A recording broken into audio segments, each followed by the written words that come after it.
hay artistas que también son abogados. En este episodio comparto contigo una entrevista que le hice a Jaime Barceló, miembro fundador de León de Judá, una banda que vendió miles de discos como música sacra, reggae, a través de América Latina, Estados Unidos y Puerto Rico.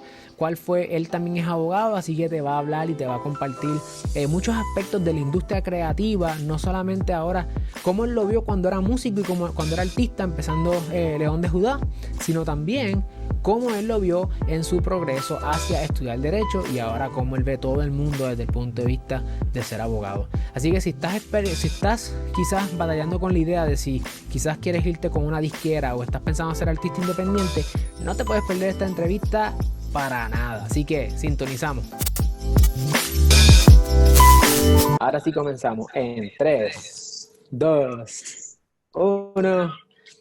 Saludos familia, yo soy el licenciado Alexiomar Rodríguez, fundador de Ciclo, y como sabes mi pasión es ayudarte a establecer, crecer y proteger tu negocio. Por eso es que tenemos estas iniciativas que son un poco atípicas a nuestros videos que estamos sacando tanto los domingos, martes y jueves, y tenemos esta nueva iniciativa de los live toda la semana.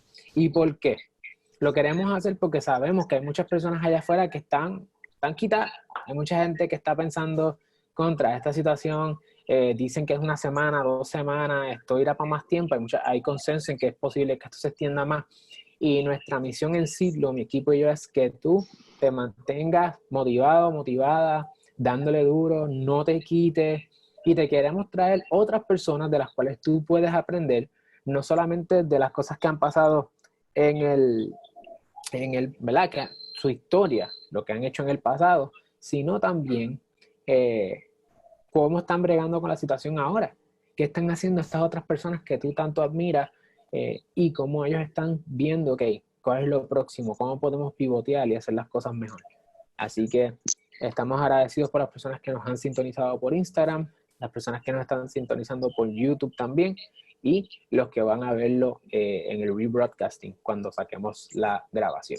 Así que sin más preámbulos, les presento a los que no lo conozcan a Jaime Barceló, el licenciado Jaime Barceló. Muchas personas saben que eres artista, que eres cantante, compositor, pero no saben que tú también eres abogado, Jaime. Estoy con los espejuelos de abogado hoy, mira. Buenos días, Alexiomar. Qué bueno compartir contigo. He estado siguiendo y admirando el trabajo de Citlo, yo creo que como desde el día 10 o 11 que comenzaste, antes del Sí, primer mes. desde temprano. Este es mi hermano. Y respeto mucho el trabajo que estás haciendo. Pienso que es una gran iniciativa. Y cuando haces toda esta introducción de hacia dónde deberíamos pivotear, creo que tú eres la mejor persona para llevar este mensaje, porque no es un mensaje que ha adoptado bajo estas nuevas condiciones de vida, sino un mensaje que ya llevabas contigo. Lo que pasa es que ahora se está haciendo mucho más vigente y pues tú venías profetizando quizás lo que tenía que hacer la gente de los negocios y los entrepreneurs y los que hicieran sus startups. Yo creo que ahora sí que la gente debería repasar un poquito las enseñanzas de Alexiomar y aplicarlas porque son para tiempos como este. Gracias. Bueno, yo estoy súper orgulloso de tener a Jaime acá con nosotros. Jaime y yo conectamos hace tiempo y de verdad que el apoyo ha sido incesante. En mi caso, cuando yo por primera vez conocí a Jaime, estaba como un fan porque yo crecí escuchando a Jaime. Yo soy adventista del séptimo día, así que somos parte de la comunidad de cristianos y siempre cuando muchachito lo que hacía era escuchar a Jaime en sus distintas facetas con mi primo Omar, mi hermano Alexander. Y yo dije, cuando por primera vez hablamos fue como que, ¿cómo va a ser? Y también eres abogado, ¿cómo va a ser eso? Jaime, cuéntanos un poquito de tu historia, quién tú eres, cuál es tu origen, para que la gente te conozca esa parte de ti. Pues hermano, yo soy un jibarito de adjunta y lo digo con tanto orgullo. Yo, cuando llegaban las guías telefónicas a la casa de la gente, el primer pueblo que aparecía es Adjuntas. Yo me crié en la escuela pública de Adjuntas desde kindergarten hasta cuarto año. Soy fruto de la escuela pública del país, del sistema público. Y la gente me conoce más por cantar. Yo creo que mi papá fue pastor, comparto tu fe. Y desde muy pequeño me crié en la escuela pública y en la iglesia. Creo que mi talento musical donde lo pude desarrollar y realmente lo que el campo para poder practicar mis instrumentos, aprender a cantar, fue la iglesia. Y después canté mucho tiempo, eso la gente lo sabe por León de Judá. Y después me hice abogado, después de cantar un tiempo, pero soy primeramente algo que quiero enfatizar, es que soy del campo, producto de la escuela pública y de la iglesia. Mi talento musical viene de la iglesia. Brutal. Jaime, ¿cómo es que tú comienzas en la música? O sea, ¿cómo es que tu primer proyecto como cantante fue León de Mira, Judá? sí, realmente en la música yo me atrevo a decir, y lo digo casi a son de broma, que desde que tengo uso de razón tenía un micrófono y cantaba. Como mi papá, además de ser pastor en Tanamá de Adjunta, la iglesia carismática Jesús de Nazaret de Tanamá de Adjunta, salía mucho a predicar, viajaba a predicar y yo desde que tengo uso de razón, recuerdo estar en un altar, en una tarima, en un parque de pelota, en un culto evangelístico, siempre ejerciendo el talento que mis papás querían cultivar en mí, porque eso es algo que entiendo que fue clave en que mis papás lo vieron, como vieron que desde chiquito yo cogía lata, hacía ritmo, tocaba, y me pusieron a los 5 años a estudiar piano. Que eso es bien, eso para mí quizás es la parte más importante de mi carrera musical, pero recuerdo desde niño siempre haber cantado, siempre haber tocado. Me acuerdo de esa época que no entendía quizás mucho de acordes ni de instrumentación musical, que llegaba a los sitios y tú arrancabas a cantar y era como que los músicos te seguían. Y recuerdo bien pequeño esta imagen de estar por lo menos en 2 o 3 coliseitos, que eran más parques de pelota, que no sé si eran pentecostés de las iglesias carismáticas, pero tú sabes, el eventos multitudinarios y tú arrancabas a cantar y que el músico te alcanzara. Que recuerdo eso bastante de mi niñez. Cuando empecé a dominar los instrumentos, a los 12 años aprendí a tocar guitarra. Déjame hacerte la historia. Aprendí piano a los 5 años. Hazme la historia full. Mis papás empezaron a ver estos destellos musicales que yo tenía, porque en la iglesia pues cantaba desde niño. Y mi mamá, lo único clases que teníamos en el pueblo eran unas clases de piano que daba Vilma Pietri, que era, casualmente, era trabajadora social. Mi mamá trabajaba en el departamento de la familia, que en esa época era servicios sociales, y era una de las supervisoras de maltrato de menores. Pues ella era pianista y daba clase a los niños. Pues mi mamá sabiamente me puso en esas clases a los 5 años, que siempre una de los quotes, si tú hablas con mi mamá, que si me escucha le envío un beso, que esa es la que me sembró la música en mí. Mami me cantaba y me bailaba, me ponía de Sound of Music. Eso es una película, ahora que estén casi encerrados en su casa, búsquenla, es viejísima, pero eran las canciones que mi mamá más me cantó en la vida. Quizás si escuchan de Sound of Music y oyen ese soundtrack, pueden encontrar hasta... Bueno, mi música tiene que salir de ahí, eso es lo más que canté cuando niño. Pues mi mamá viendo y mi papá viendo estos destellos de que me gustaba la música, me pusieron a coger clases de piano y a los 7 años terminé. Ahorita estaba diciendo que mami siempre decía que yo leí música antes de leer piano y yo creo que era verdad. A los 7 años, la maestra Vilma Pietri, muy contenta, hizo este concierto de final de semestre con los nenes y me graduó, como ya no tenía más nada que aprender. Y eso fue un momento complicado porque se me acabaron las clases de música. De 7 años hasta los 12 seguí cantando en la iglesia, pero no ejercía tanto el piano. Toqué en un grupito de unos amigos de Jorge Quiles, Jorge Javier Quiles, era otro pastor amigo de papi, y me acuerdo que él como a los 10 años me permitió tocar piano en la agrupación, pero él estaba enfocado completamente en la iglesia. A los 12 años cogí unas clases de guitarra que dieron en el municipio. Es que era a cuentagotas los recursos que teníamos. No teníamos clases de música en la escuela. Y llegaron esas clases de guitarra al pueblo, que las dieron en la piscina pública, que ahora es un centro de ejercicio en Adjuntas. Y ahí yo cogí mis primeras clases de guitarra, recuerdo. El primer día me enseñaron 2 tonos. Me enseñaron la mayor y mi mayor. Y yo te prometo, Alexiomar, que yo canté todas las canciones que me sabía con esos 2 tonos. En la próxima clase ya tenía 3 tonos, que eran la Es mayor, que re re y mi. y mi. Y entonces cuando ya tenía los 3 tonos, que ya me sentía, pues me llevé la guitarra para la escuela. Entonces le canté a todo el mundo todas las canciones que me sabía con mis 3 tonos. Es que, ¿sabes Este, qué?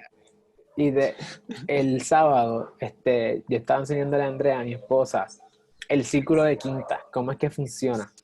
Y explicándole que después que tú tienes 3 acordes dentro de un tono, o sea, tú puedes cantar lo que sea, todas las canciones del mundo.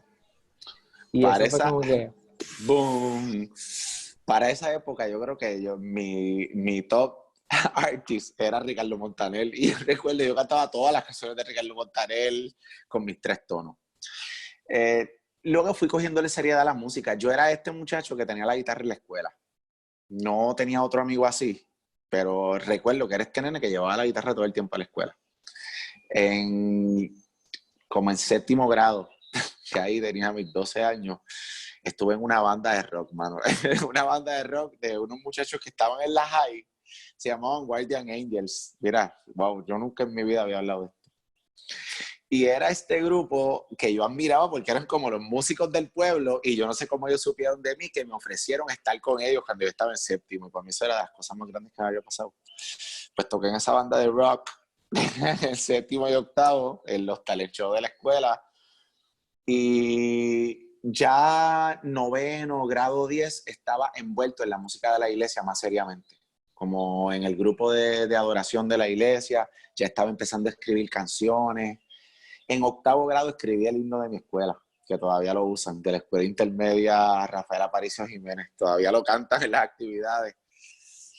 Fue una competencia que hicieron, me acuerdo, me gané $100, un certificado y el himno de la escuela. Pues siempre estuve envuelto en la música, pero ya de 9º a 10º, tenía seriedad con lo que estaba haciendo en la iglesia. Sacaba las canciones, escribía los acordes para los demás músicos. Teníamos como que un grupo de voces, un grupo de niños que cantaba, la banda como tal, y me empecé a dedicar a eso. Hasta que en el 99, con ese mismo grupo que ya tenía más en serio, surgió este concierto evangelístico que había en la Plaza de Adjunta, y ahí escribí mis primeras canciones como León de Judá. Digo, no se llamaba León de Judá, escribí mis primeras canciones de reggae. Saqué una canción de Vico C, una de Obedience, que era una banda de reggae cristiana de esa época, y escribí las primeras 3 canciones. Desde ese día yo creo que León de Judá nunca paró. Ese día nos llamamos Promesa, que fue el nombre que se nos ocurrió poner. Y como a las 3 próximas presentaciones queríamos un nombre compuesto más grande, se me ocurrió León de Judá porque estaba en la iglesia, en la Biblia. Y del 99 en adelante es que entiendo que la música la hago profesionalmente, como con un destino de que mi meta era ser cantante. Y como lo veía más desde un punto de vista como mi llamado, mi call de vida, como pues siempre lo tenía atado al plano espiritual, como hijo de pastor, como músico cristiano, porque la música a mí siempre me conectaba con Dios y siempre le llevaba a esas áreas espirituales. Y aunque siempre lo veía con seriedad, los acordes, los ensayos, ahí empecé a verlo como esto puede ser mi legado para la vida. No pensaba ni ser abogado, ni pensaba cantar y llevarle la música a la gente y llevar mensajes a la gente a través de la música. Hay alguien me y, escribe en Instagram que se acuerda de Promesa. ¡Wow! ¡Wow! ¡Wow! Eso y, hace cómo, ¿y 21 cuáles años. fueron esas primeras 3 canciones? ¿Las llegaron a grabar? Seguro. La primera de todas. ¿Cuáles fueron? Dicen sanaba la gente que habló palabras de paz y les seguían multitudes, pues él les dio libertad.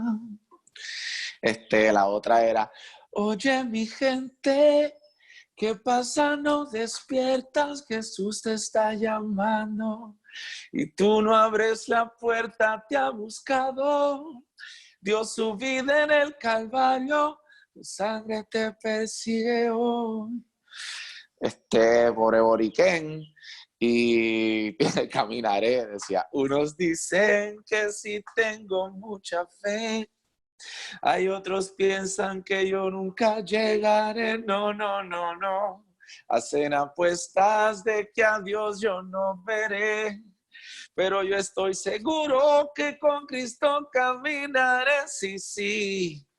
Todas las canciones eran una proclamación de mi fe. Eran como esta proclamación de mi fe. Todas mis canciones. Yo creo que mi primera canción de amor fue mucho más adelante. Era enfocado en mi fe, en lo que yo creía. La fe. Mira, los que no han estado con Jaime, Jaime es así todo el tiempo. Como que él va a cantar en cualquier momento. O sea, y eso es una de las cosas más brutales. O sea, tú eres un tipo apasionado por la música y apasionado por tu fe. Y donde quiera que uno va, tú sacas en un momento para cantar y simplemente expresarte. Así que eso genuinamente, eso es Jaime Barceló, por lo menos la parte que yo he tenido la oportunidad de conocer. Acá nos dicen en Instagram que esto es lo que hace falta, un concierto acústico de Jaime. Uf. Así que Jaime, vas a tener que hacer algo en el social distancing.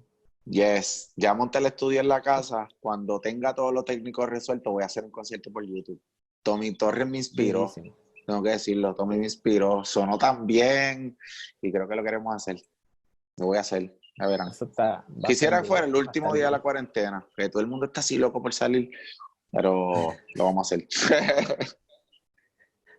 Jaime, y entonces comienzas tu carrera en ese momento ya se configura León de Judá.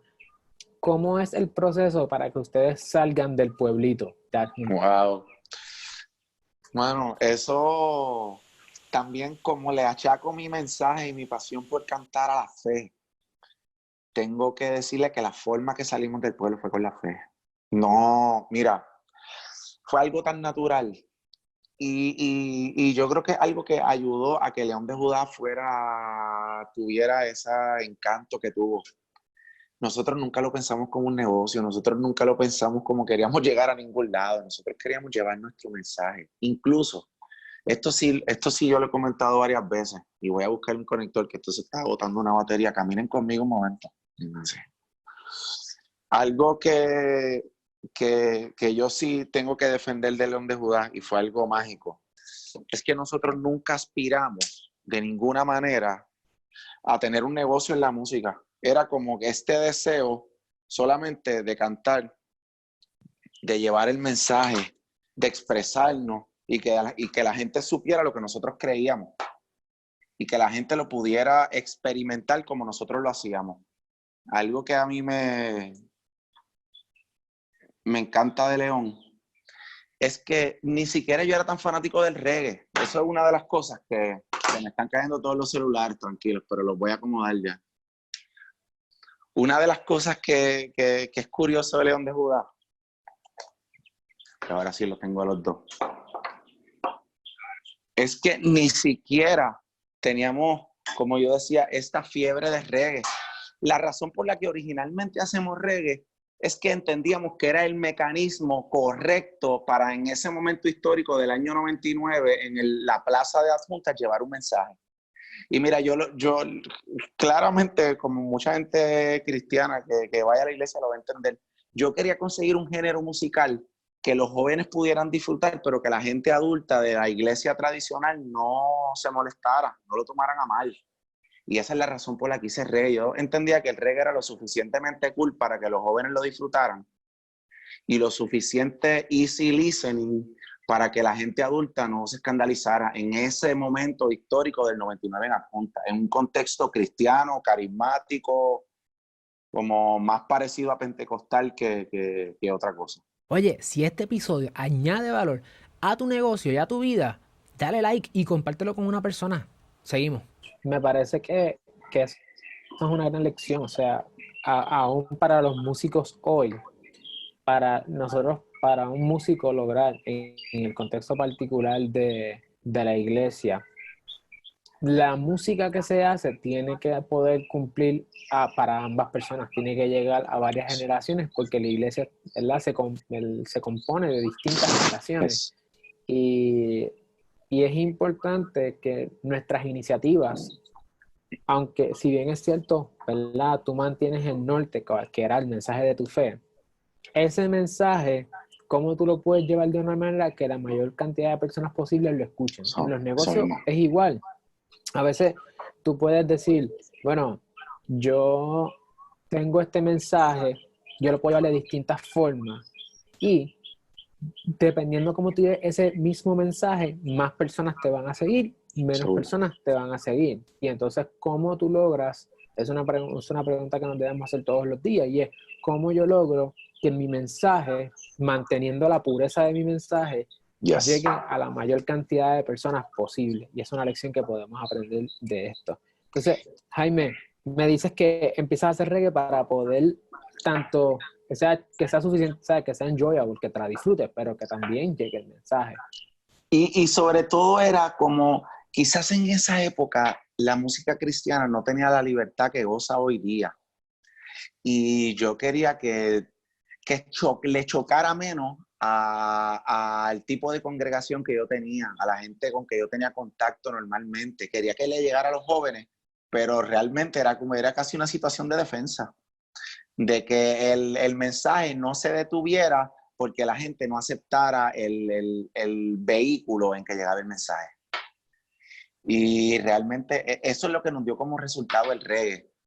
Que después la gente me ve y piensa que yo fui como rata toda mi vida o que amaba el reggae toda la vida. Fue el resultado de uno querer llevar el mensaje y que toda la gente lo aceptara. Saludo a Oreo Creativo, está ahí de Guatemala, bendecido, brother. Brutal. Y entonces, ¿cuáles fueron las primeras oportunidades que tuvieron fuera de Adjunta? ¿Cuáles fueron? Bueno, es que fue algo que fue creciendo. El primer día, nosotros tocamos el 1 de agosto del año 99, lo recuerdo como hoy. Y ese mismo día me surgieron 2 nuevas invitaciones. Que era como le dije, muchachos, nos invitaron a tocar de nuevo. Esos próximos días que tocamos nos volvían a invitar. Y yo pienso, ahora que uno quizás puede analizarlo desde un contexto, pues quizás más maduro, es que era algo distinto, era algo fresco. No había muchas bandas de reggae en esa época. La frescura de nuestra música, la ingenuidad con que lo hacíamos, el deseo de agradar a Dios y de llevar el mensaje puro de jóvenes. No había nada de negocio en nosotros todos, no había nada de negocio. Y eso hacía que, bueno, tampoco nos importaba si nos pagaban o no. Simplemente nos invitábamos y íbamos por fe. Y la banda iba creciendo. Como yo creo que cada 3 actividades añadíamos un músico nuevo y era este sueño de sentir la armonía de la música. Como al fin y al cabo, León de Judá, siempre digo que era casi una orquesta. Era como la satisfacción que nos daba hacer música juntos. Total. ¿Y cuál fue el primer evento grande que hicieron? Yo recuerdo un evento que para mí fue importante, porque siempre decíamos, León de Judá está un poco adelantado, y me planteo en esto. Antes de tener disco, logramos tocar en conciertos de gente pues, que tenía disco, que uno reconocía como artistas cristianos. Y la calidad musical, quizás el esfuerzo en los arreglos, el que la mayoría de los muchachos habían estudiado música, era quizás lo que nos daba esa ventaja sobre pues, algunos grupos que ya habían grabado, que ya tenían un fanbase. Yo recuerdo este evento importante, nosotros sin tener disco, que fue lo que me impactó. Tocamos en el Tótem de San Juan y estaba Domingo Quiñones. Domingo Quiñones en ese momento estaba, yo no sabía, había conocido al Señor, estaba haciendo un disco cristiano y era este súper gran concierto que nos invitaron. Y eso fue un breakthrough en la vida de nosotros. Estaba Nilmita Hernández, que tú la conoces, es adventista, era de mis cantantes favoritas. Sí, sí. no sé, había una orquesta de salsa o de merengue cristiano y cerraba la gran noche Domingo Quiñones con un espectáculo cristiano. Para nosotros, yo creo que ese fue el breakthrough del concierto más importante. El tótem lleno, nosotros no teníamos ninguna producción musical, teníamos música bien hecha, pero no habíamos grabado. Y yo creo que ese fue el momento así que nosotros dimos, hey, esto puede ser, o sea, esto puede ser en serio. Esto yo no es nada más un relajo de nene. Y me acuerdo que tocamos Robert Pérez, que era un locutor de Nueva Vida, que fue quien nos hizo la invitación. Recuerdo que me puso antes de Domingo Quiñones, después de Nilmita Hernández y antes de Domingo. Y eso fue de las cosas importantes para nosotros. Y voy a intentar acomodar el teléfono una vez más, acá arriba encima de una planta. Y entonces, Tarán, lo logré. cuando tuviste esa oportunidad que ustedes dijeron que vamos a aprovecharla, tuvieron ese exposure, después de eso deciden entonces meterse al estudio y trabajar el disco. Sí, sentíamos y ya veíamos como una respuesta en la gente que se estaba dando de forma natural. O sea, la gente estaba reaccionando bien a León de Judá donde quiera que nos parábamos. Algo que, pues esa fue una bendición que tuvimos. La gente empezaba a reaccionar, no teníamos disco, no habíamos sonado en radio. La primera oportunidad que tuvimos fue un disco que en la universidad una muchacha me pidió que la produjera y que escribiera como 6 temas, se llamaba Liliana Villanueva, y en ese disco hicimos un featuring. Dios mío, se llamaba Ya no canto por cantar. Y ese tema que salió en ese disco, rápido en la radio, como nosotros decimos en español, acá en nuestro lenguaje, dio un palo. Y eso te da esta seguridad de hacer tu disco. Y me acuerdo, vino un productor a filmarnos, yo firmé un contrato con él para un disco y cuando me siento a contar, a explicarle a mami lo que había hecho, le dije, mami, si tú me prestaras dinero, yo le compro el contrato a mi propio productor. Y eso fue lo que hice. Reuní a mi familia, me ayudó mi hermana Sulmari. Cuando oiga esto, esa es de las personas importantes en León, la carrera de nosotros en León de Judá. Mi hermana convenció a mis papás que me hicieran un préstamo de $12,000 y así fue que empezamos. Oye, es una lección Hicimos el importante. disco. Sí. Es una lección importante porque a veces esperamos que nuestros sueños o nuestras metas se cumplan cuando llegue alguien en un caballo blanco y nos libere de la situación en la que estamos, económica, de negocio, lo que fuera. Nosotros tenemos que empezar a tomar nuestras propias decisiones y tratar de decirle a otras personas, hacerle el business pitch, ¿verdad? Mira, yo creo que esto es un palo, yo estoy dispuesto a levantar capital de esta manera y qué mejor forma de ir a las personas más cercanas a uno para levantar este capital. Que eso fue lo que tú Y hiciste. mis papás siempre lo cuentan como, mano, lo pagué en 6 meses, literal. En esa época era una época distinta, como gran parte del budget era para la reproducción de discos. Recuerdo ese semestre que grabamos el disco, yo estaba terminando mi bachillerato en biología. Me faltaba una clase que se me había quedado, astronomía, y viajé desde Adjuntas a Carolina todos los días grabando ese disco con Héctor Lugo, un arreglista de salsa conocido de esa época. Y ahí fue que hicimos ese primer disco con los chavos de mi papá y me quise empapar del negocio, como quería aprender cómo hacerlo, porque no tenía idea, yo nunca había vendido una china. Y me fui a trabajar con un distribuidor musical de esa época, que era Germán González. Y mientras yo trabajé con él, distribuía música para él, distribuía mi propio disco y sabía realmente a dónde llegaba, dónde la gente lo pedía, qué era lo que la gente buscaba. Y desde ahí en adelante, esa fue mi vida, ese fue mi trabajo, la música. Brutal, brutal. Entonces graban el disco, el primer disco de León de Judá. ¿Cuáles 2001. fueron algunos? 2001. ¿Cuáles fueron Yes. algunos de los highlights que de los logros que ustedes llegaron a tener con León? Pues, hermano, ese disco es un disco bien sentimental para nosotros, porque como la radio lo aceptó de una manera, tenía 11 temas y 11 hits sonaron en la radio. O sea, no hubo un tema que no se sonara en la radio, nos duró como 2 o 3 años, y eso nos producía un montón de tocadas. Tocábamos en muchos sitios, hacíamos conciertos. ¿Cuántos conciertos cristianos nos invitaron?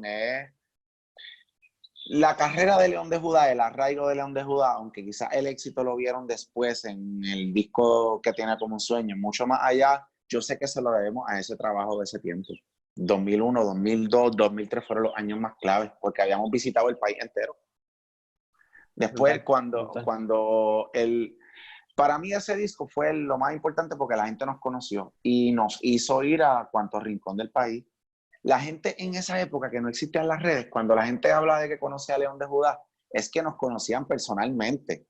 Es que habían compartido en una esquina con nosotros, no era una tarima distante, es que quizás habíamos tocado en su iglesia, en un concierto evangelístico, en la calle, cerca de su vecindario, en un parque de pelota, cerca de su casa. La gente literalmente cuando habla de la música de León, es que tuvieron contacto con nosotros. Es que alguno era de ahí bonito, conocía a uno de los muchachos de ahí bonito, o conocía a alguno de los del oeste que tocaban, o me conocían a mí de adjunta. Era realmente una banda que, pues, que estuvo por lo menos desde el 2001, te diría yo, hasta el 2005, teniendo contacto con la gente todo el tiempo. Y eso era lo que nos hizo fuerte. Y fue lo más importante de ese disco, que nos llevó a que la gente nos conociera. Ahora nos pueden conocer quizás por las redes y sientes que sabes quién es el artista y dónde vive, y cómo es la cocina y cómo es la sala. Pero en esa época realmente era, tú te tomabas una foto con él, comprabas el rollo en Walgreens, la llevabas y después la llevabas a revelar y encontrabas cómo había quedado la foto con tu artista. Que era bien diferente, era bien diferente. Llevó mucho trabajo físico, hubo que moverse mucho, tocar mucho para lograr tener un impacto que es un fragmento de lo que sería hoy con las redes sociales. Sí, no había, también de la forma que lo hacíamos, no habían planes de mercadeo, no teníamos ninguna idea. Nosotros teníamos el disco, como dicen, en el baúl del carro, que casualmente ese disco vendió como 50 o 60 mil copias, que yo viví de esos años. Y eran tantas las invitaciones, a veces encuentro papeles de agenda de León de Judá que tocábamos a veces 20 veces, 18, 15 veces en un mes. Que así es que la gente nos fue conociendo uno a uno. El arraigo de León de Judá, aunque pues no fueron las redes, no existían. La radio fue muy importante, pero porque la radio te da esa imagen de que la gente te quiere ir a ver. Pero el feeling, el sentimiento que la gente sentía y siente por León de Judá era porque fuimos a su iglesia, a su grupo de jóvenes, al parque de pelota, a su urbanización. Eso fue. Y llegaron a visitar varios países, ¿cierto? Sí. Fuimos a Costa Rica, más o menos, a Chile, a Estados Unidos varias veces. Algo que detuvo a León de Judá y muchas bandas de Puerto Rico exitosas, hubo un tiempo que las detuvo. Por ejemplo, Cultura Profética, que era de nuestros papás, nuestra gente con quien compartimos mucho, compartimos disqueras. Nosotros tuvimos un guitarrista muy importante para nosotros, Jorgito, que murió de cáncer, y Eliud entra un día a sustituirlo en un concierto luego de que él empieza con la quimioterapia y se queda con nosotros y produce el disco con nosotros. Algo que nos detenía en esa época es que éramos una banda gigante. Éramos 13 músicos y recibíamos invitaciones constantemente de otros países, pero 13 pasajes, más sonidista, 14, más manejador, 15, se nos hacía bien complicado. Y la gente que realmente te podía llevar, los viajes que realmente podíamos dar, era luego de un esfuerzo bien fuerte de la gente.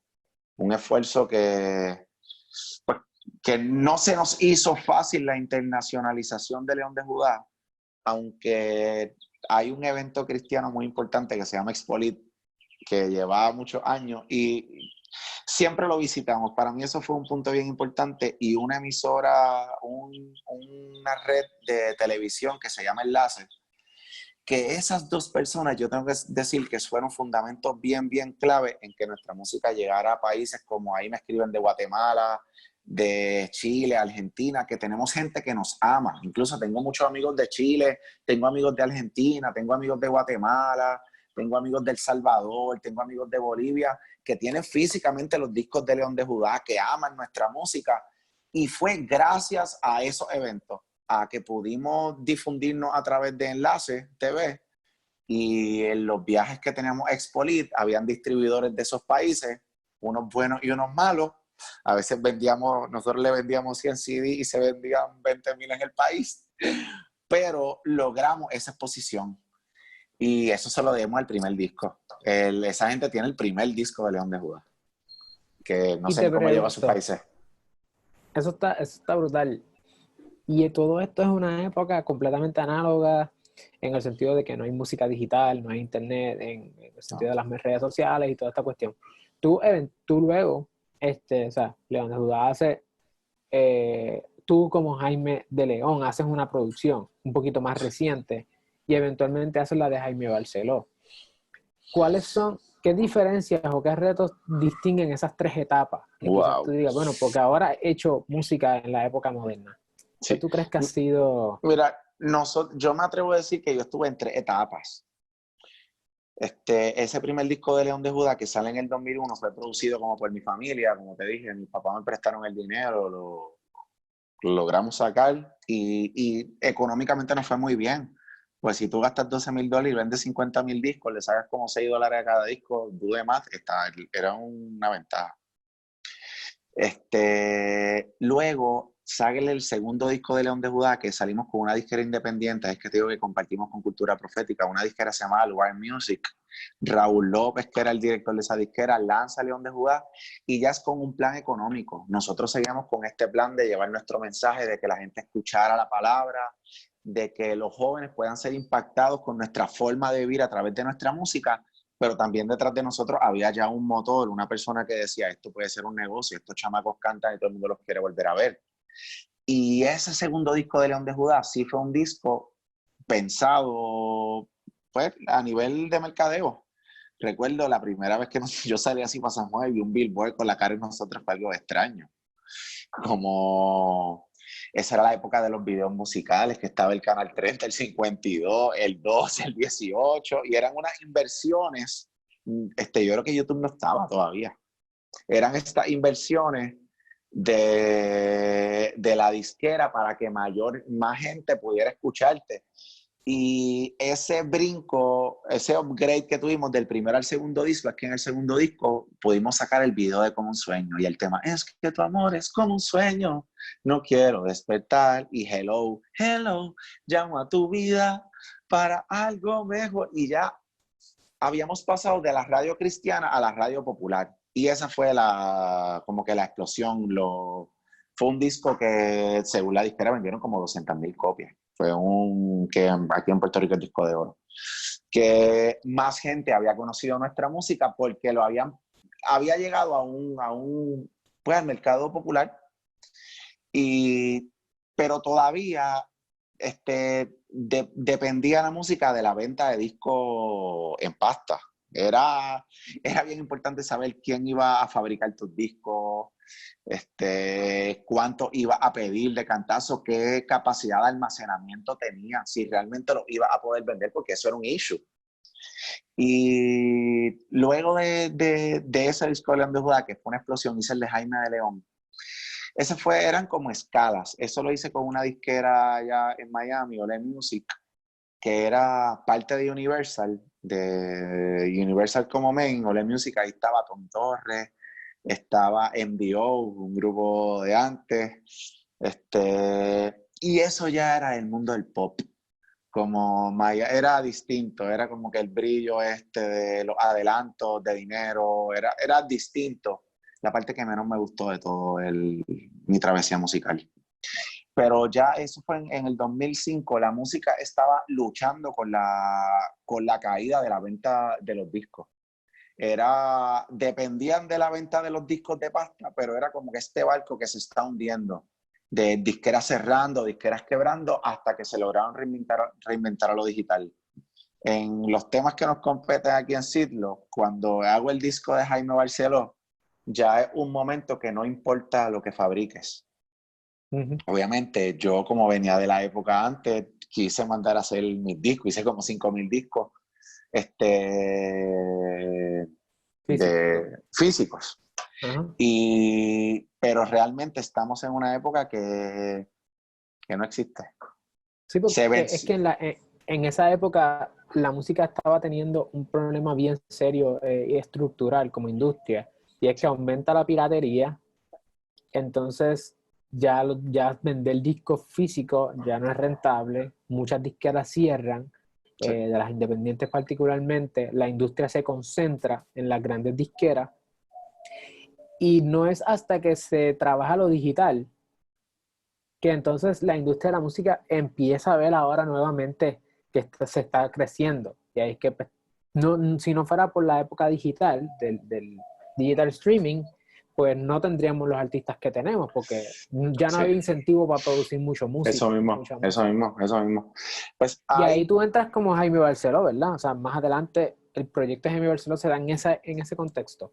el proyecto de Jaime Barceló, todavía yo cuando lo hago en el 2015, que lo grabamos, sale en el 2016, todavía nosotros honestamente tenemos una mentalidad de discos de antes. No pensaba cuántos discos vamos a vender. Cuando miramos en el contexto, no por dividir en dólares y centavos en la ganancia, sino para saber cuántos vamos a fabricar. Pero era otro mundo. Era como la música había cambiado, habían vencido la piratería, que es lo importante. Y era otro negocio.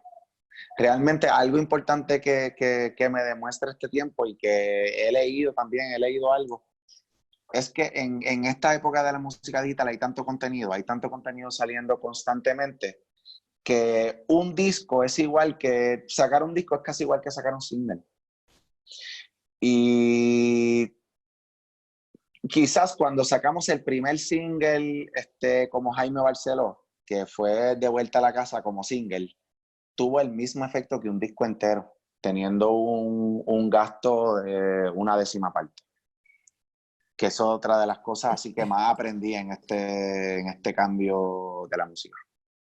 Por eso es que artistas como Bad Bunny y distintos artistas en el género urbano lo que están haciendo es que tiran singles, o sea, tiran un sencillo por época y entonces trabajan ese sencillo, y no fue hasta ahora que él vino a sacar una discografía como se le, ¿verdad?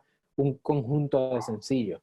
No fue hasta ahora que vino a hacer Sí, eso. yo creo que uno de los cambios de la música que más yo puedo notar es el beneficio que uno puede tener sacando un single sobre un disco. Mantienes a tu público activo, recibiendo contenido nuevo tuyo, menos costoso y realmente tus fanáticos fuertes que te aman, que aman tu música, que saben con quién grabas, en qué estudio grabaste, pues van a escuchar tu disco completo y van a querer analizarlo. Pero el público en general es difícil que se siente a escuchar un disco ya. Sí. Triste, y tengo un Y amigo que sea Ed Meromi, el director de mi banda, que es un tipo que debería entrevistar, que sabe un montón de la música. Y Edmer, bueno, tienes que apuntarlo, guitarrista sí. gran guitarrista, Cristian Castro, Wisin y Yandel, Franco De Vita, fue el primer guitarrista de Don Omar, y él siempre, pues dentro de todos los consejos que nos da de la música, siempre nos hablaba de los singles, que era de las cosas más importantes, y que no hay que tus fanáticos, solamente un por ciento bien pequeño va a escuchar un disco completo, pero realmente la gente va a escuchar singles, no va a escuchar un disco completo. Sí, porque ahora vivimos en una época donde la gente, y eso pasa en la creación de contenidos generales, que la gente quiere consumir un contenido específico a su tiempo. Y entonces, en la medida en que el streaming, ¿verdad?, nos permite, como Netflix y todo lo que es on demand, ahora es como que yo quiero escuchar a Jaime, por ejemplo, Ahora, yo quiero escuchar a Jaime, simplemente voy y busco y ya. O sea, te escucho la canción exacto. que quiero escuchar en el Y ya, momento y ya. O quiero escuchar estas 3 canciones de corrido, mezclar los discos anteriores con los nuevos y todo. Entonces, es algo que los creadores de contenido, particularmente en la industria de la música, deben pensar que en su modelo de negocio, decir, ok, espérate, déjame estudiar el mercado, ya no verlo tanto. Es importante mantener esa pasión de la música y uno hace esto porque uno lo ama, pero entender que en muchas ocasiones para poder vivir de esto hay que pensarlo quizás como un modelo de negocio, eh, y pensar, ok, mi propuesta de valor es esta música y esta música, qué es lo que logra? ¿Qué es lo que yo vendo? Paz, esperanza, o yo vendo entretenimiento, ¿verdad? Que eso es un mensaje social. Y dentro de eso, pues hacer un modelo de negocio bastante lean y que vaya de single a single, porque tú sacas un single, le sacas el video musical, le sacas el video lyric, le sacas entonces los cantitos y los pones en las distintas plataformas para que todo el mundo vaya a YouTube y lo tenga, o vayan a Spotify, entrar a un playlist en Spotify. Todas esas son cosas que tienes que pensar ahora, en esta época, para hacer música. Sí, sí, Y después sí. que haces eso, pues vamos para el próximo single y un modelo de negocio nuevamente. Y Y sobre todo, mantiene. proteger tus derechos. Yo pienso que eso es lo más importante de propiedad intelectual. ¿Qué experiencia has tenido o qué experiencia tú puedes compartir con las personas? O sea, para no, ¿verdad? No meternos en todo el asunto, porque tú tienes una historia súper brutal. Sabemos que empiezas a estudiar Derecho eventualmente, pero ahora mismo, como músico todavía, ¿qué cosas, retos tú encontraste en el derecho o en la industria que tú digas, yo como músico hubiese querido saber esto antes o me hubiese ayudado mucho a maximizar esas experiencias, money wise? Ay, el problema es que cuando tú estudias Derecho, te das cuenta que toda la disquera, el andamiaje de las disqueras está enfocado en la disquera, no está enfocado en el artista. Cuando tú lees cada contrato que le proponen a un artista, está defendiendo exclusivamente a la disquera. Y cuando estudias Derecho, y no sé, tú como abogado puedes coincidir conmigo, recuerdo un consejo que me dio un gran abogado que fue director del Banco Gubernamental de Fomento. Me decía, ay, entra a la escuela de Derecho y tienes que lograr que puedas pensar como abogado. Eso es lo más importante. Entra y sal con tu mente de abogado. Y literalmente cuando tú logras ponerte esa mente de abogado, te das cuenta que la industria de la música, lo que plantean las disqueras, benefician exclusivamente a las disqueras. Y pues contigo hoy me he compartido Claro, claro. propuestas de contratos, acercamientos que hacen disqueras, y se nos hace un poco difícil nosotros luego de tener un poco pues, de hacer nuestros pininos en la propiedad intelectual, en la distribución musical, el aceptar quizás las propuestas de las disqueras hacia los artistas. Lo que pienso que uno va descubriendo como abogado, y pues que es triste porque es que la mejor, no es que quiero tirarle a las disqueras, pero ya que Claro, estamos hablando así íntimamente, ya se lo están viendo más que los seguidores míos y los tuyos principalmente. exacto. Pienso que Esto es algo familiar, comunitario. los modelos más efectivos de negocio en la música son los modelos que pueden hacer independientes. Quizás es bueno conseguir una distribución digital, una disquera que pueda apoyarte en la distribución, pero si tienes la forma de hacer tu música como montones de muchachos jóvenes Sí. están Chance the haciéndolo desde su Rapper. casa. Ese es el modelo a seguir. Mira a Billie Eilish. Uh-huh.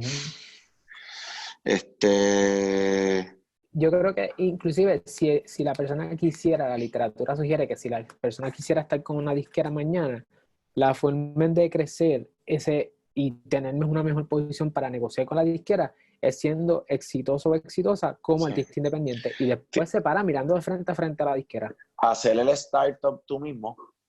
Exacto. Y quizás yo siempre miraba hacia las disqueras, y todavía soy de los que miro hacia las disqueras, porque cuando pienso en la música, pienso en esta propuesta orquestral de estudios de grabación costosos, cuerdas, instrumentos, nombres de músicos, pero realmente lo que está pasando en el pop latino, lo que está pasando en la música urbana no requiere de esto.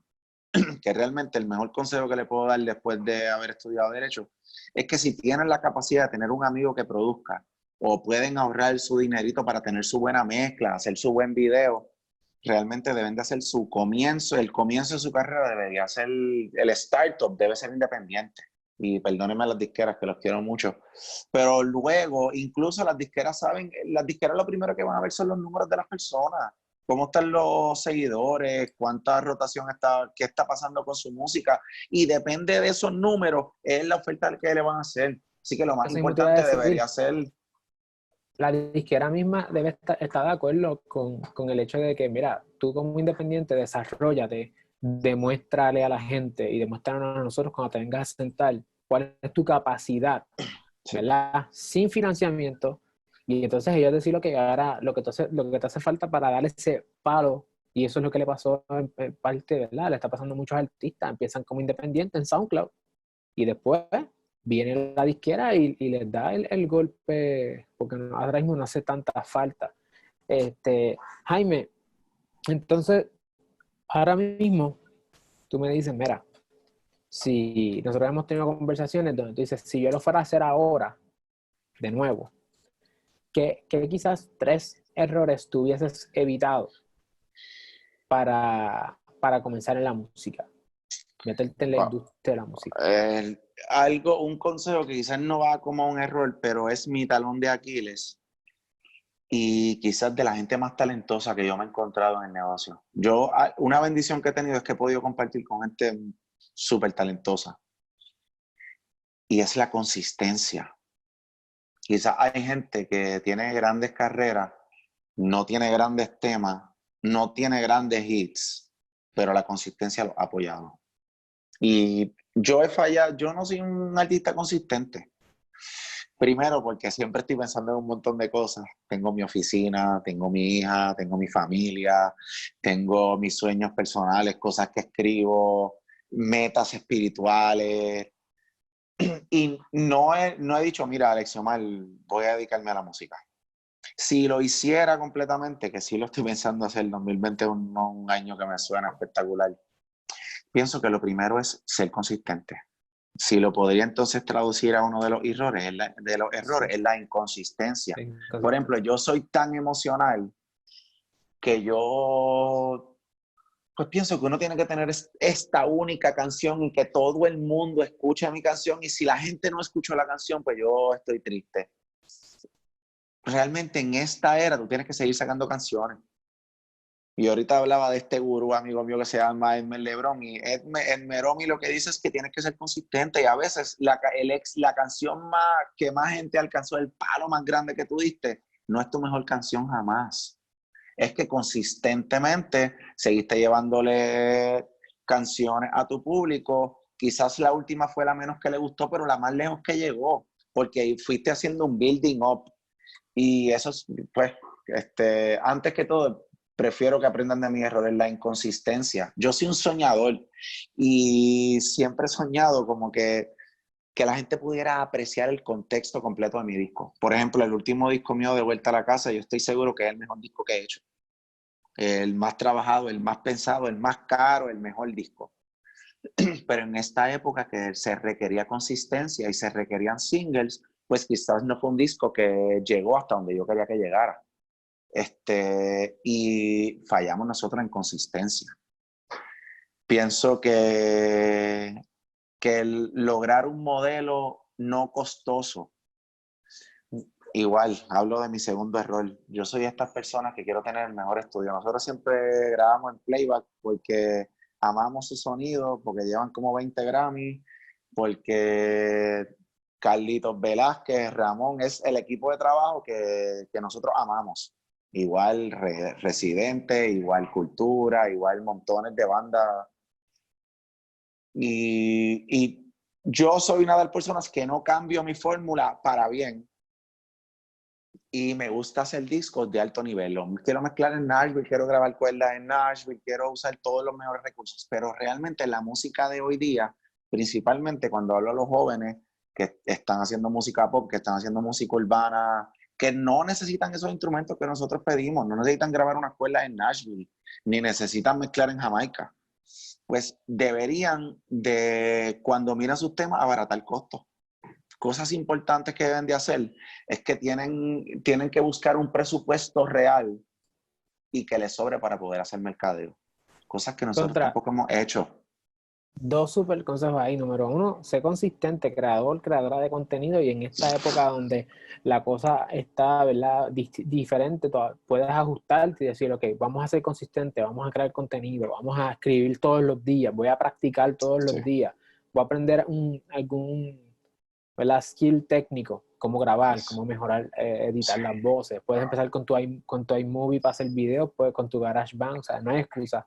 Y número dos, tienes que diseñar un modelo de negocio para poder saber establecer un budget, un presupuesto, y que ese presupuesto contemple abaratar los costos lo más posible. ¿Cuál sería entonces ese tercer consejo que tú le podrías dar? Un buen equipo. Tienes que tener un equipo de trabajo. Y te lo digo, yo me considero una persona creativa y puedo hacer canciones todos los días. Pero después de la creatividad, de la melodía, de la letra, del punchline que pueda tener la letra, hay mucho más que quizás no requiere de ese encantamiento y de esa ilusión, que es lo que yo creo.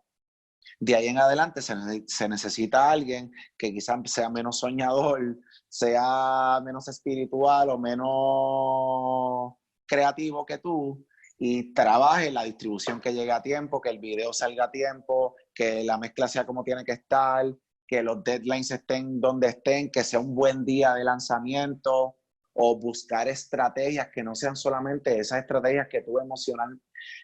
Nosotros los artistas, nos encariñamos con las cosas. Y a veces algo que te funcionó, tú quieres volver a repetirlo. Y es necesario que tú tengas un equipo de trabajo que pueda ver más allá de la ilusión que tú tienes con un tema, con una canción, con una forma de lanzarlo. Y un equipo de trabajo, mano. Los tres consejos que los doy principalmente como tres errores Los que yo he errores. tenido. Sí. ¿Y cómo los Sí, hubieses resuelto? lo mejor es Yo tener un creo, buen equipo de trabajo. Y ahí estoy yo creo viendo que Esencia PR en Instagram. Saludos, sí. muchachos. Esa es gente que tienen que seguir. Reggae de verdad. Mientras yo a veces le he fallado al género, Esencia PR sigue metiéndole duro, mano. Los amo, Yo, los respeto mucho. yo creo que son tres consejos súper importantes, que todo artista, todo creativo y empresario, porque yo entiendo, y mi propuesta de valor a nuestra comunidad es que, mira, si tú eres un empresario, una empresaria, un emprendedor, una emprendedora, es importante que sepas que nosotros no tenemos todos los skills, nosotros no lo sabemos todo. Tú conoces tu craft, tú conoces, Jaime está diciéndote, yo sé escribir, yo te hago la música, yo te hago eso, pero una vez yo preparo ese bizcocho, ¿verdad? Ese producto, yo tengo que entregárselo a alguien, porque si no, quien único lo consume soy yo. Entonces, no es un modelo sustentable, no es algo sostenible. Debes entender, ok, cuáles son mis herramientas, tengo que ser consistente, tengo que tener claro cuánto es el budget que requiere hacer esto de un negocio sostenible, y entender lo que hay unos skills que yo no tengo, cuáles son, y déjame entonces buscar personas que crean en mi producto, que crean en mi servicio, y tener esa gente. Yo creo que no es por, ¿verdad? No es por aprovechar la plataforma, pero yo creo que es importante tener un abogado y tener un CPA. Señor, Son parte del equipo que es necesario en señor. la música, porque hay mucha cosa de números, hay mucha cosa de derecho en la industria de la música, particularmente casi todo es copyright y contrato, y tener una persona de mercadeo que te ayude a mercadear esa música, ¿verdad? Ese producto que tú tienes final para colocarte. Ya en Instagram se nos Llegamos a la acabó, hora. llegamos a la hora, así que aprovechamos. Eso como Q, es importante que nosotros estemos claros en la importancia, y valga la redundancia, de prepararnos, ¿verdad? Tener una estrategia, implementarla y buscar las personas necesarias para poder escalarla.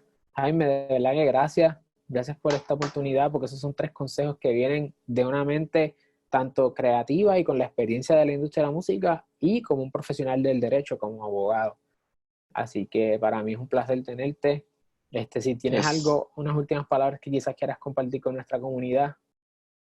la importancia de hacer un equipo. Quiero hacer hincapié y aprovechar que estamos por la plataforma de decirlo.